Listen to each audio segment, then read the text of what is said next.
And Richard Sherman thinks Niners fans should be fired up for it, with a real specific message for his San Francisco fan base. Stay humble. Stay humble.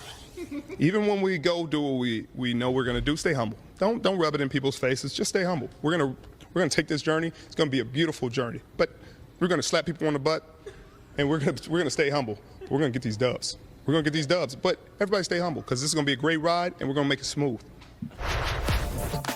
Love the fire. Hate to throw any water on it, but there is some water to throw in the form of an injury update from John Lynch, who said today that Jerick McKinnon's first practice since August 7th yesterday did not go well. The words he used, not encouraging, indicated that they had yet to get to the root of the issues that he was having in his recovery from ACL surgery last year. So it sounds like they don't even know what's happening with him. They do have a better idea of where Dee Ford and Nick Bosa stand, the former having returned to practice yesterday after getting PRP injections in his knee, and the latter upgraded to questionable for week 1.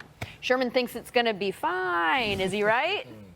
JJ, what do you think? He is right, and I'm strictly going to the offense. Listen, this offense has an opportunity to present a lot of defenses and put these defenses in bad situations with their personnel. You have 2 very good running backs. You should have 3, but McKinnon's hurt. But you have 2 very good running backs in Coleman and Breida. One that can run in between the tackles. You got one that can run in between the tackles, and he runs a 4-3 in Tevin Coleman that can make a lot of plays at receiver. Then you have a fullback in Cal Juszczyk. Then you have a big-time tight end. You got Debo. You got Hurd, and you got a Goodwin flying down the field.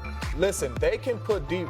If you put your running back on the outside and put Kyle Juszczyk out there, you create matchup problems for defenses. And I think how Kyle Shanahan gets creative, I think they're going to have a lot of guys running wide open against these defenses. We've seen Breida catch a touchdown against Kansas City on a wheel route going down the sideline. They have an opportunity to make it hard on some defense. We saw Breida do a few things last year, even without Garoppolo. What do you think? I do. I think it's a work in progress. I like the 49ers. I like the direction that they're going in, and I think they're building a really good team to compete, not only in the division, but, make playoff runs and get back to what the 49ers used to be. But what I will say is, when you're talking about Bosa or Hurd or Dee Ford and all these guys, McKinnon, all these guys that are coming off an injury, it takes a while to get back in the groove. You just don't come out because it's week 1 and you're playing full speed and you're playing, your technique the best. It takes work to do that. And the only way you can do that is through live action, playing in games, going against real competition.